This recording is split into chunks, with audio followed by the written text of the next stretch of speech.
श्री श्याम। दोस्तों, insurance claim के chapter को मैं पिछले 3 वीडियो के माध्यम से आपको समझाने की कोशिश कर रहा हूँ। पिछले 3 वीडियो में मैंने आपको कॉन्सिक्वेंटल लॉस पॉलिसी के बारे में समझाया था। दोस्तों, आज मैं आपको बाबा का नाम लेके जय श्री श्याम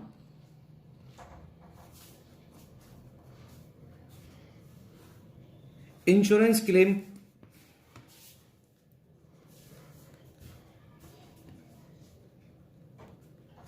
क्लेम का दूसरा टॉपिक, जिसको कि हम स्टॉक पॉलिसी के नाम से जानते हैं, इसके बारे में आपको समझाऊंगा। ये इंश्योरेंस क्लेम का सेकंड पार्ट है। इसके अंतर्गत जितने रुपए का स्टॉक आपका जल जाएगा या नष्ट हो जाएगा, उतने रुपए आपको इंश्योरेंस कंपनी पेमेंट करेगी क्लेम अमाउंट के रूप में, यदि आपने स्टॉक पॉलिसी इंश्योरेंस कंपनी से ले रखी है तो दोस्तों, इसके अंदर भी आपको कॉन्सिक्वेंटल लॉस पॉलिसी की तरह स्टेप के माध्यम से ही क्वेश्चन को सॉल्व करना है। तो दोस्तों, आज मैं फिर आरबीडी का एग्जाम्पल नंबर पहला सॉल्व करूंगा और उसके माध्यम से आपको स्टॉक पॉलिसी को समझाने की कोशिश करूंगा।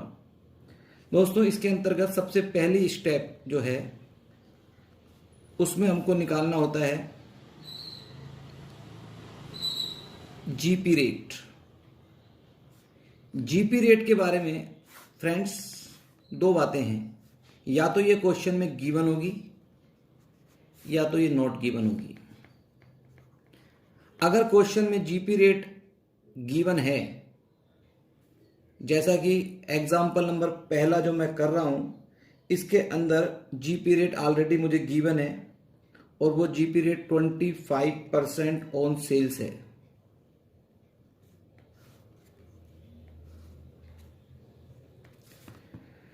अब अगर जीपी रेट गिवन है तब तो आपको स्टेप नंबर फर्स्ट की आवश्यकता नहीं है, लेकिन अगर क्वेश्चन में ये नहीं है, नहीं दे रखी है, नॉट गिवन है, तो आपको स्टेप नंबर फर्स्ट को फॉलो करना पड़ेगा और उसके अंदर आपको बनाना पड़ेगा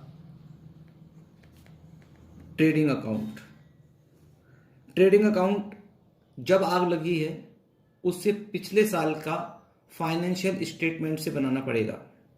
जैसा कि इस क्वेश्चन में आग लगने की जो तारीख है वो है 12 मई 2019।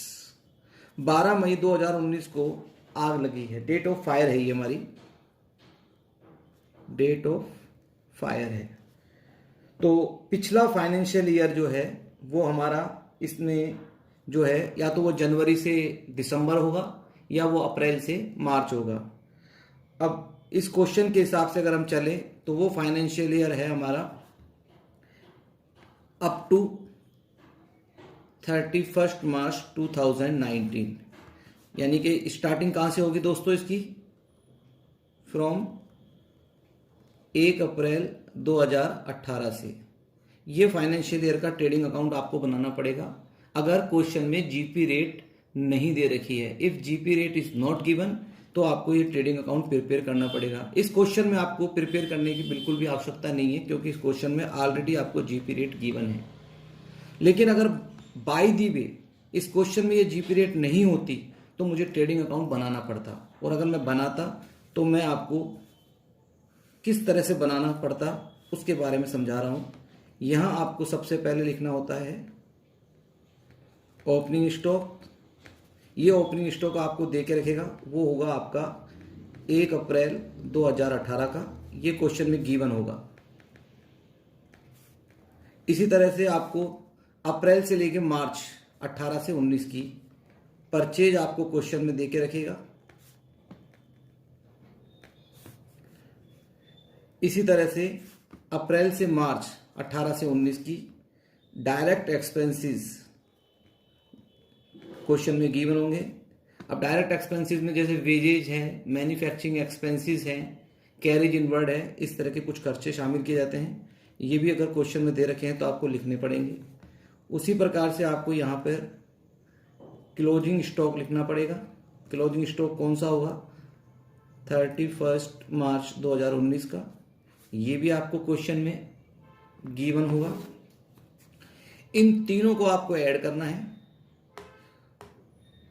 और इससे पहले आपको यहां पर सेल्स अप्रैल से मार्च तक की वो भी आपको क्वेश्चन में गिवन होगी, और सीआर में से डीआर, यानी ये आपकी सीआर साइड होती है दोस्तों और ये आपकी डेबिट साइड होती है दोस्तों।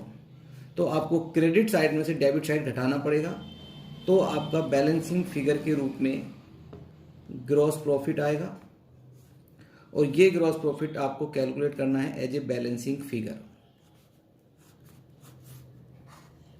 और उसके बाद आप इजीली जीपी रेट निकाल सकते हैं। इसका फॉर्मूला काम करेगा आपका ग्रॉस प्रॉफिट बटा सेल्स मल्टीप्लाई बाई 100। जीपी कौन सा वाला, ये जो बैलेंसिंग फिगर में आया है ये वाला जीपी आएगा। सेल कौन सी वाली, ये वाली जो कि आपने ट्रेडिंग अकाउंट में लिखी है। 100 का मतलब तो 100 हो ही गया, तो यहाँ आपकी जीपी रेट कैलकुलेट हो जाएगी। लेकिन मैंने इस क्वेश्चन में जीपी रेट नहीं निकाली है, क्योंकि इस क्वेश्चन में already GP rate 25% on sales दे रखी है। लेकिन आप अगर इसके अलावा कोई दूसरा क्वेश्चन करते हैं या तीसरा क्वेश्चन करते हैं, उसमें अगर जीपी रेट आपको नहीं दे रखी है, तो आपको सबसे पहले ये ट्रेडिंग अकाउंट आपको बनाना पड़ेगा। ओपनिंग स्टॉक आएगा, परचेज आएगी, डायरेक्ट एक्सपेंसेस आएंगे, सेल्स आएगी, क्लोजिंग स्टॉक आएगा, सीआर में से डीआर घटाना पड़ेगा, तब आपके पास ग्रॉस प्रॉफिट आएगा। और ये ग्रॉस प्रॉफिट निकालने के बाद आपको ग्रॉस प्रॉफिट बटा सेल्स इंटू 100 करके आपको जीपी रेट कैलकुलेट करनी पड़ेगी, और आपके पास जो जीपी रेट आएगी वो आपकी कैलकुलेट हो जाएगी। जैसा कि जो भी XYZ जीपी रेट आएगी अकॉर्डिंग टू क्वेश्चन डिपेंड करता है। लेकिन इस क्वेश्चन में मैं फिर से आपको बोल देता हूं कि मैंने जीपी रेट नहीं निकाली है, क्योंकि GP rate is already given in the question. तो ये स्टेप नंबर फर्स्ट आपको करनी पड़ेगी। कब करनी पड़ेगी, जब आपको क्वेश्चन में जीपी रेट नहीं दे रखी है, GP rate is not given. ठीक है फ्रेंड्स, अब स्टेप नंबर सेकंड में आ जाइए आप लोग। ये कंपलसरी स्टेप है, ये स्टेप आपको करनी ही पड़ेगी, क्योंकि इसके अंतर्गत आपको बनाना पड़ेगा मेमोरेंडम ट्रेडिंग अकाउंट, और ये बनाना पड़ता है up to date of fire. अभी आपको मैंने स्टेप नंबर फर्स्ट में पहले ही क्वेश्चन की शुरुआत में बताया था कि डेट ऑफ फायर क्या है हमारी, 12 मई 2019। तो ये बनेगा 12 मई 2019 का। शुरुआत कहाँ से होगी इसकी, फ्रॉम 1 अप्रैल 2019 से। तो ये आपका बनेगा मेमोरेंडम ट्रेडिंग अकाउंट। मेमोरेंडम का मतलब क्या होता है दोस्तों, मेमोरेंडम का मतलब होता है जब ट्रेडिंग अकाउंट की कोई इंफॉर्मेशन मिसिंग होती है, तो मिसिंग इंफॉर्मेशन को कैलकुलेट करने के लिए हमें मेमोरेंडम बनाना पड़ता है। और ट्रेडिंग अकाउंट का क्या मतलब होता है, कैलकुलेट जीपी। अगर आपको जीपी निकालना है तो आपको ट्रेडिंग अकाउंट बनाना पड़ता है, और अगर आपको मेमोरेंडम कब बनाना होता है, जब कोई भी चीज मिसिंग होती है। तो जैसे कि इस क्वेश्चन के अंदर हमको करना है क्या, सबसे पहले हमको यहां लेना है ओपनिंग स्टॉक। पिछले साल का जो क्लोजिंग स्टॉक है, लास्ट ईयर का जो क्लोजिंग स्टॉक है, वो इस साल का क्या हो जाएगा, आपका ओपनिंग स्टॉक हो जाएगा। और वो आपका कौन सा होगा इस क्वेश्चन के हिसाब से, 1 अप्रैल 2019 का। वो क्वेश्चन में आपको ऑलरेडी गिवन है, जो क्वेश्चन मैं आपको दूंगा उसमें मिलेगा आपको 83,500 रुपीज। उसके बाद आपको परचेज लेनी है। परचेज कहाँ से कहाँ तक की लेनी है, 1 अप्रैल 2019 से लेकर 12 मई 2019 तक की परचेज आपको लेनी है। ये भी इस क्वेश्चन में आपको गिवन है, और वो आपको दे रखी है 1,12,000 रुपये। इसी तरह से अगर कोई डायरेक्ट एक्सपेंसेस हैं, कहाँ से कहाँ तक के, 1 अप्रैल 2019 से 12 मई 2019 तक की, इस क्वेश्चन में नहीं दे रखे हैं तो नहीं लिखेंगे हम लोग। उसके बाद हम यहाँ लिखेंगे सेल्स, कहाँ से कहाँ तक की, 1 अप्रैल 2019 से 12 मई 2019 तक की। जो कि इस क्वेश्चन में गिवन है 1,54,000। उसके बाद आपको यहां निकालना पड़ेगा ग्रॉस प्रॉफिट। ग्रॉस प्रॉफिट निकालना पड़ेगा क्योंकि इस क्वेश्चन में हमें जो कैलकुलेशन करनी है वो क्लोजिंग स्टॉक की करनी है, क्योंकि जब आग लगी थी तब हमको ये मालूम नहीं था कि दुकान में कितने रुपए का स्टॉक रखा हुआ था।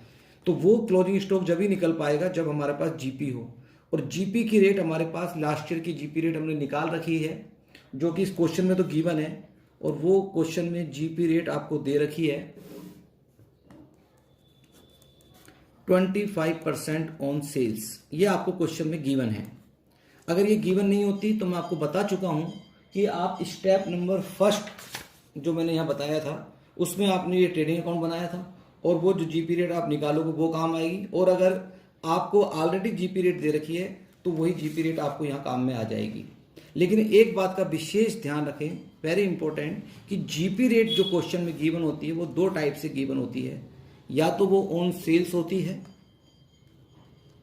या तो वो ऑन कॉस्ट होती है। अगर वो ऑन सेल है तब आपको जीपी निकालना है, तो क्या लगाएंगे, क्या लिखेंगे आप लोग, sales multiply by GP rate बटा 100।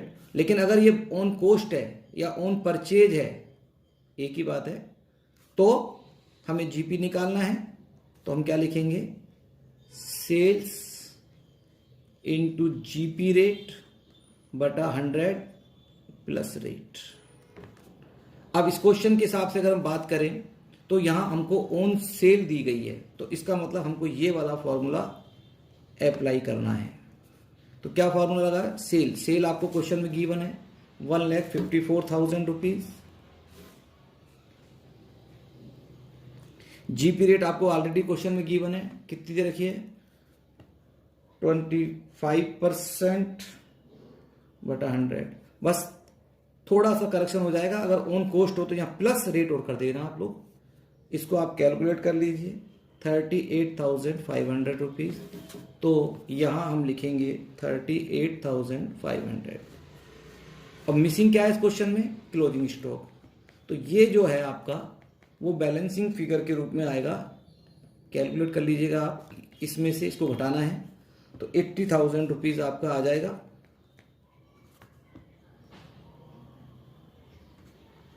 तो ये आ जाएगा आपका क्लोजिंग स्टॉक। ठीक है फ्रेंड्स, अब इसके बाद आपको क्या करना है दोस्तों, तीसरी स्टेप लगानी है, स्टेप नंबर 3 पे आना है।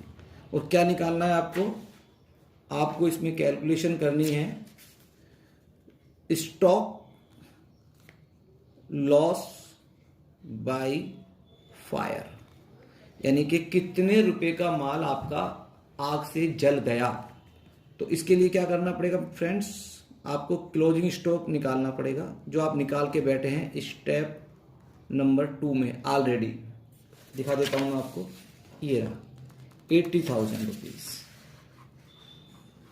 इसमें से आपको लेस करना है, डिडक्ट करना है। क्या लेस करना है आपको, अगर आपने किसी भी तरह का कोई स्टॉक बचाया है, कहने का मतलब जब दुकान में आग लगी तो दुकान में 80,000 रुपये का स्टॉक दुकान में था, जिसमें से आपने स्टॉक बचाया है, स्टॉक सेव्ड किया है, वो किया है आपने 12,200 रुपये का। जब दुकान में आग लगेगी तो ऐसा थोड़ी है कि दुकान में आग लग रही है तो आप माल को जलने देंगे, कोशिश करेंगे कि उसमें कुछ माल बच जाए। तो आपने 11,200 रुपये का 11,200 का माल बचा लिया।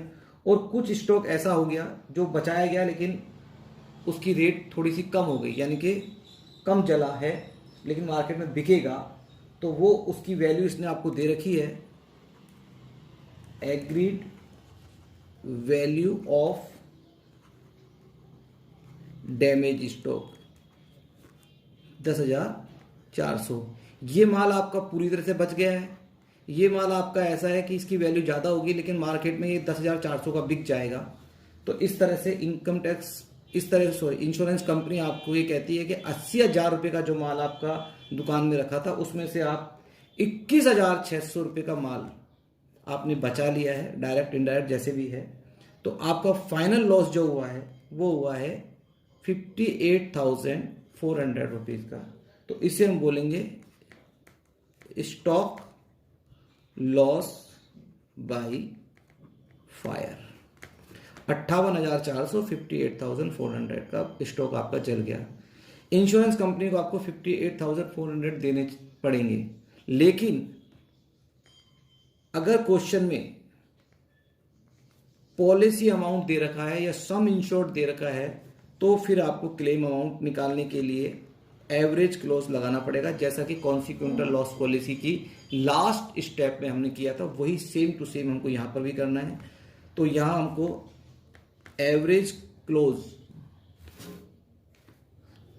क्लोज लगाना पड़ेगा, और एवरेज क्लोज के लिए हमें क्या करना पड़ेगा, क्लेम अमाउंट निकालना है एवरेज क्लोज से।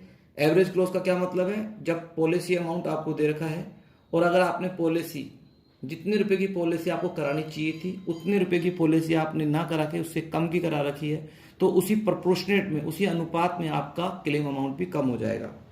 तो उसके लिए आपको क्या करना पड़ेगा,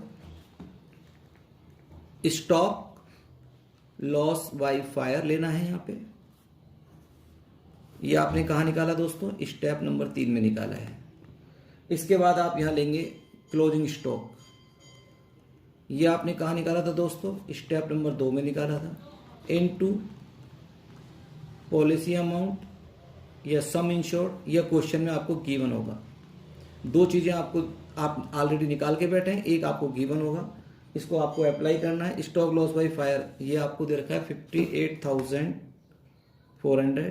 क्लोजिंग स्टॉक आपने स्टेप नंबर 2 में निकाला था, मैं बता देता हूं आपको, 80,000 रुपये यहाँ ले लेंगे, इनटू सम इंश्योर्ड, और पॉलिसी अमाउंट जो आपको क्वेश्चन में दे रखा है, वो क्वेश्चन में दे रखा है 70,000 रुपीज। इस तरह से इसको कैलकुलेट करेंगे तो 51,100 rupees it is a claim amount.